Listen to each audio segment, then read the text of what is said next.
This episode is sponsored by SmartVestor. Connect with an investing pro for free at RamseySolutions.com/invest. You're listening to Ramsey Everyday Millionaires, where we talk investing, retirement, building wealth, and outrageous generosity. David is in Kansas City. Hi, David. Welcome to the Ramsey Show. Hi, Dave. Hi, Ken.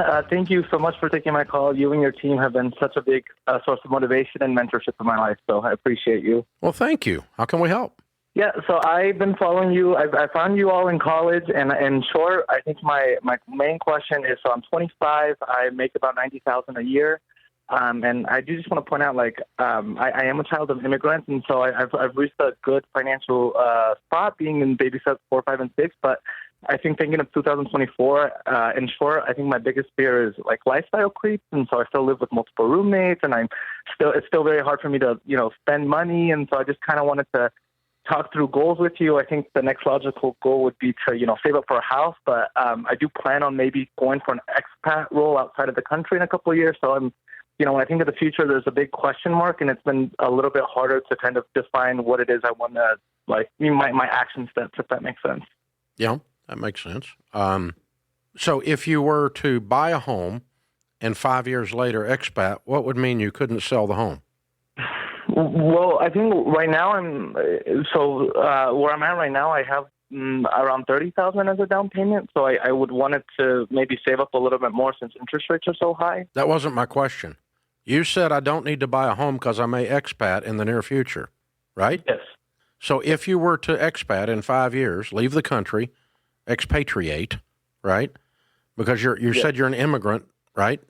I was born here in the U.S., but my parents are, and so I brought that up because I think I have this mentality of where I watched my parents save everything that they could. But so where would you move? So the company I work for, we have positions all over, but I would love to go to Europe for a couple of years. That doesn't mean you need to expat. That's a whole different thing. Expat means you're leaving and not coming back, dude. Okay. You don't want to expatriate, lose your citizenship to the U.S. in order to not pay taxes or deal with the U.S. government anymore, which that part of it sounds real appealing, but the rest of it isn't. You don't want to lose all of that to go work for some company in Europe and 4 years later change your mind. That's not an expatriate. That's I want to work overseas. Different deal. Yes, sorry. That's okay. Yes, I'm not sorry. It's okay.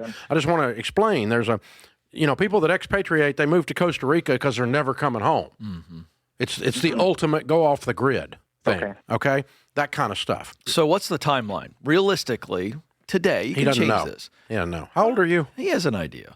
I'm 25. I'm single, and I'm currently in the middle of a role right now, so I plan on rolling off in July 2025. And so, when I'm thinking of the next year, I'm like, okay, do I keep being as frugal as I can and max out HSA, max out 401k, or do I kind of take a step back and kind of allow? I think I mentioned this, but I'm a little nervous about lifestyle creep because I've kind of seen my peers kind of go all out on their apartments and their cars, and so I don't really fall into that, and so I don't know if I should keep being aggressive. David, I think the chances of you having lifestyle creep is close to zero. You've mentioned it 3 times in the last 4 minutes, so you're not going to do that. It's not inside of you, okay? The chances, though, that you what you do need is something to aim at, a more defined process that will enable you then to build your financial plan around that.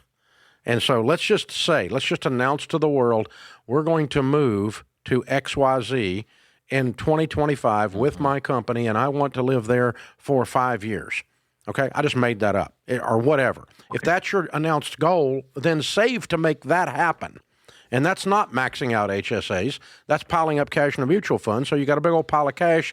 So while you're in Europe or Dubai or wherever it is for 5 years working for your company, you've got some pad. You've got some extra things. And then when you come home, you got but later, 10 years from now, you've got a big old pile of cash to buy a house with.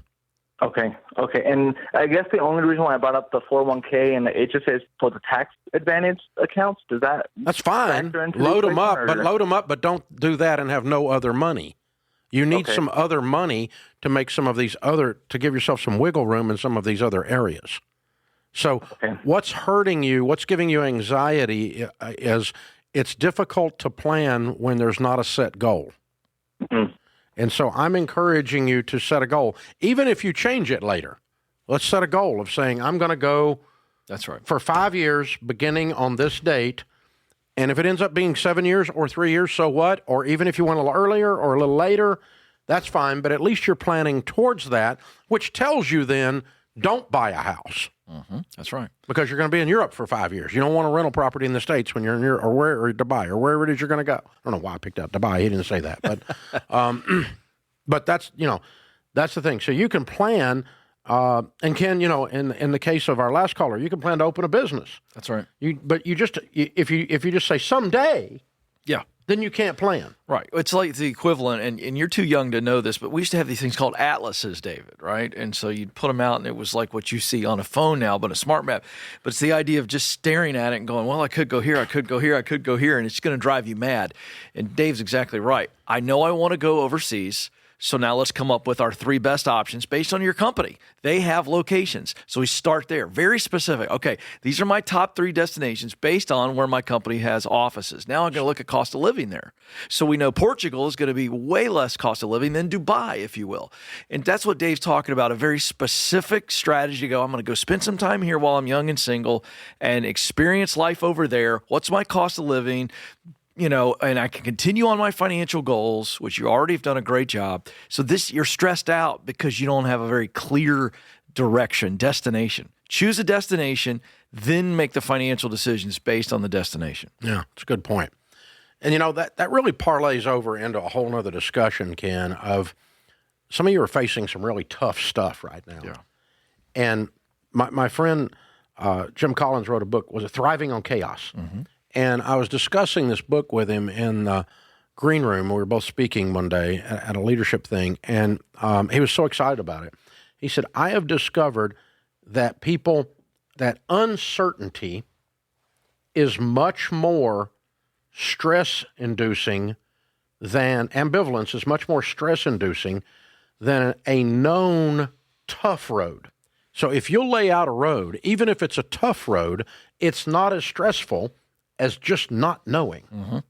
Yeah. Obviously, the least stress-inducing is a great road, but if you've got a tough thing to do, lay it out in detail. That's correct. And say, these are the things I have to do to survive this time I'm in right now, and your level of panic, your level of anxiety will drop dramatically. Without question. That's why the baby steps have worked for millions of people. People are freaking out. My financial house is a complete dumpster fire. I don't know where to start. It's overwhelming. I've got $250,000 worth of debt. And then they begin to watch the show, listen to the show. They begin to read Total Money Makeover. They begin to use every dollar, and they begin to see, wait a second, debt freedom is the destination.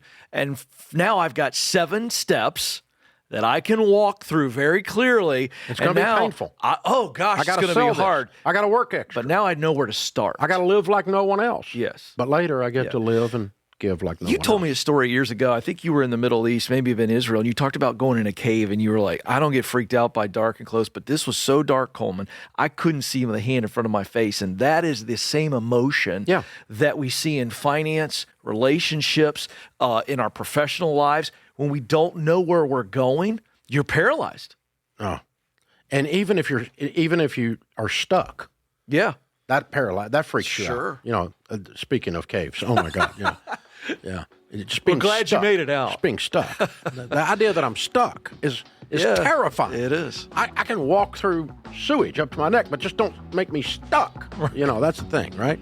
That's the way we all are, though. And that relates really to David's situation as well.